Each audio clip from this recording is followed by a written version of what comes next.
जनगण मन reacts restart में आपका स्वागत है। और जैसा आप सब जानते हैं कि पिछला चैनल हैक होने के बाद में हमने रीस्टार्ट किया है, जीरो से रीस्टार्ट किया है। और हैकर्स को सीधा सीधा जवाब है कि वे डरते नहीं है। हम कोशिश करेंगे अकाउंट रिकवर करने की, लेकिन डरते नहीं है, हम चुप नहीं बैठेंगे, हम फिर काम पे लगेंगे। आज का जो एपिसोड है वो भी एक ऐसा है जिसको जवाब दिए जाने की जरूरत है, और इसीलिए ये एपिसोड मैं लेके आया हूं। आप सब जानते हैं पिछले दिनों वीडियो वायरल हो रहा है सनी पाजी का, और सनी पाजी जिसमें बता रहे हैं कैंप्स की बात में कि कैंप्स हैं, कैसे कैंप्स एक दूसरे को चमचागिरी करने में लगे रहते हैं, एक दूसरे को आगे बढ़ाने में लगे रहते हैं, और जो साइड के एक्टर्स हैं वो एकदम साइड लाइन हो जाते हैं, उनकी कोई परवाह नहीं करता। तो भाई इसके ऊपर M9 एक वेबसाइट है, साउथ की तेलुगु की वेबसाइट है, उसको बड़ी मिर्ची लगी है यार। ये देखिए, ये देखिए, देख रहे हैं 500 crore hero acts like cry baby blames industry.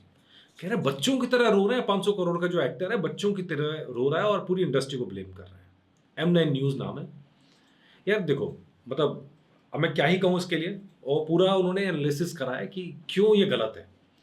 Number एक, न्यूज देना एक पार्ट होता है किसी के लिए भी, और न्यूज के ऊपर व्यूज देना एक दूसरा पार्ट होता है। तो ये न्यूज तो कहीं से नहीं है।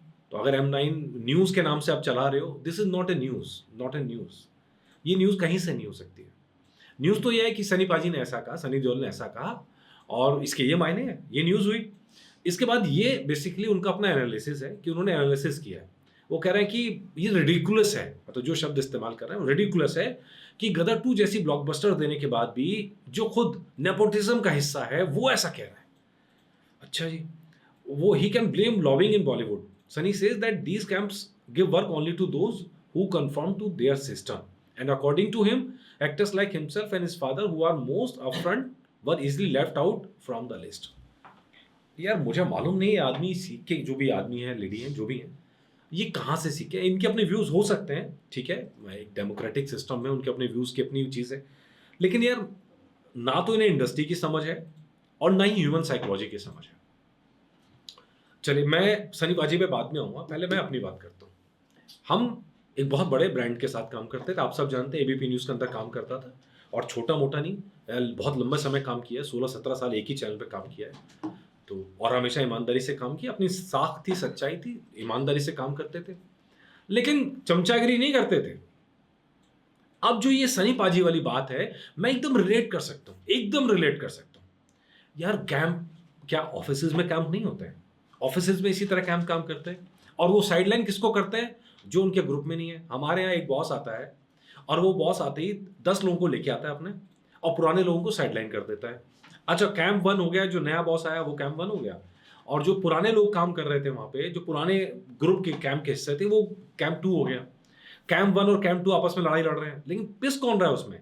पिसते वो हैं जो किसी कैंप का हिस्सा नहीं होते, हम जैसे लोग, जो हम कभी किसी कैंप का हिस्सा नहीं रहे, ईमानदारी से ऑफिस आते थे, अपना काम करते थे, घर जाते थे। ना चमचागिरी में हमारा तब विश्वास था, ना आज विश्वास है। हम तब भी यही कहते थे कि भैया काम प्रायोरिटी है। अच्छा, अब मजेदार चीज यह है कि जब मैं अपनी कंडीशन को देखता हूं तो ये लगता है यार, क्या वाहियात चीज इसने लिखी है, जिसने भी लिखी है, यार नाम नहीं दिया हुआ, एकदम वाहियात चीज है कि लाइक क्राई बेबी, बच्चों की तरह आंसू बहा रहे हैं। दिस इज ह्यूमन साइकोलॉजी है। जिस कंपनी में काम कर रहे हैं, क्या अगर एक कंपनी कोई बड़ी कंपनी है, 10-12 लोगों की या बड़ी कंपनी है, तो अगर वहां है तो क्या वहां पावर पॉलिटिक्स नहीं चलती है? या ये गुस्से में भरे बैठे हैं कि भैया कि ये खुद कैंप वाले हैं और किसी ने आरोप लगा दी तो इसलिए गुस्से में भरे बैठे हैं, इसलिए इन्होंने ऐसा बोला है? ये बात मेरी समझ से बिल्कुल बाहर है। अच्छा, होता क्या है, चाहे इंडस्ट्री हो, इंडस्ट्री के अंदर कैंप्स हैं, चलते हैं, ये हमें भी पता है। करण जौहर का अपना एक कैंप है, उसके बाद धर्मा प्रोडक्शंस हो गया, उसके बाद यश वाला अपना कैंप है, इस तरह के कितने ही कैंप चलते हैं। सलमान खान का अपना एक कैंप है। अब होता वही है कि जो उस कैंप का हिस्सा नहीं है उसको दरकिनार कर दिया जाता है, चाहे वो कोई भी हो। जिस नेपोटिज्म की बात यहां होती है कि नेपोटिज्म के सहारे काम मिला, यार पहली फिल्म धर्म पाजी ने सनी पाजी को लॉन्च किया, तो क्या अपनी कंपनी बना के खुद लॉन्च किया? क्या वो कैंप के हिस्से के जरिए लॉन्च हुए थे क्या? बॉबी देओल लॉन्च हुए, क्या वो कैंप के हिस्से के जरिए लॉन्च हुए थे क्या? करण देओल क्या कैंप के जरिए लॉन्च हुए? कैंप वाला काम एकदम डिफरेंट होता है। यहां तो एक कोई कर ही नहीं रहा है, कैंप वाले आपको अपना हिस्सा बनाने को तैयार नहीं है, वो उनका एक अलग चलता है।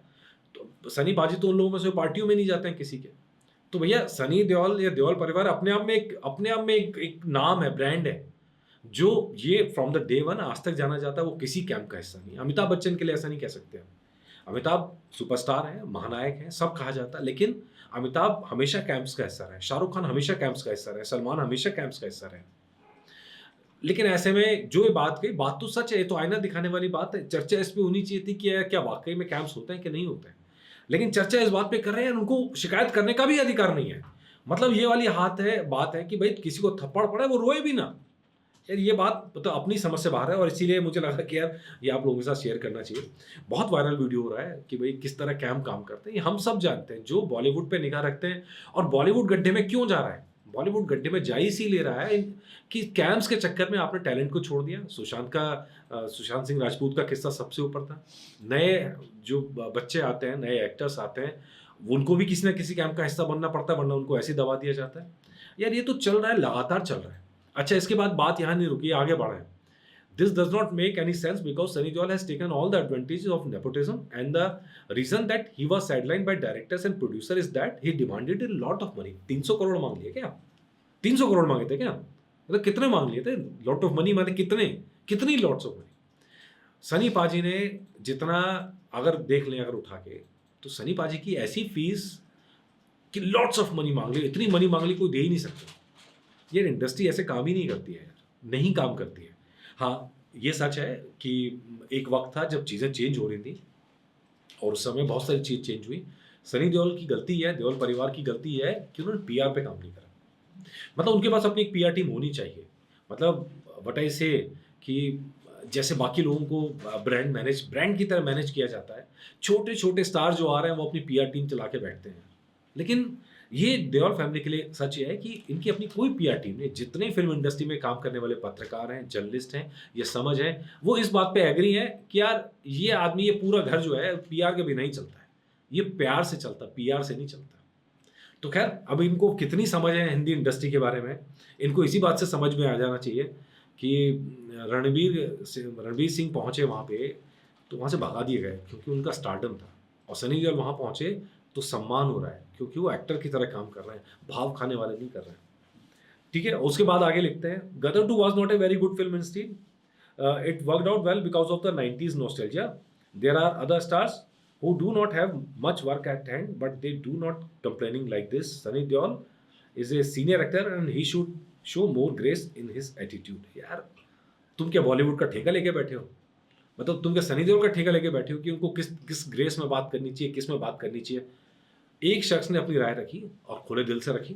जिसको एक्सेप्ट करना है करे, ना करना है ना करे भई। लेकिन न्यूज़ चैनल वाला आके या टीवी 9 न्यूज़ का, M9 न्यूज़ करके इसको क्या हक बनता है comment, Gadar was not a film, good film. तो भैया अच्छी फिल्म कौन-सी है आप बता दो। आपने अच्छी फिल्म तो बताई नहीं, आपको ही पता लग जाता है किस फिल्म को अच्छा बता रहे हो। कि ना ना मतलब पूरी तरह बायस्ड है। ये ओपिनियन पूरी तरह बायस्ड है, वन साइडेड ओपिनियन है और इसीलिए ये ओपिनियन रिस्पेक्ट के लायक मुझे बहुत ज़्यादा लगी नहीं। और लेट्स सी, ये मेरी राय थी, बाकी आप बताइएगा आपको क्या लगता है इस बारे में। अगर लगता है कि भाई मैं सही हूँ तो कमेंट करके बताइए। यार इस तरह के लोग कहाँ से आ जाते हैं मुझे समझ में नहीं आता। मतलब राय बनाने के पीछे कोई लॉजिक नहीं, बैलेंस नहीं, बस आपको मन में आया, किसी ने डांट दिया बॉस ने तो लिख दिया आर्टिकल। लेट्स सी, आप बताइएगा आपकी क्या राय है। नमस्कार।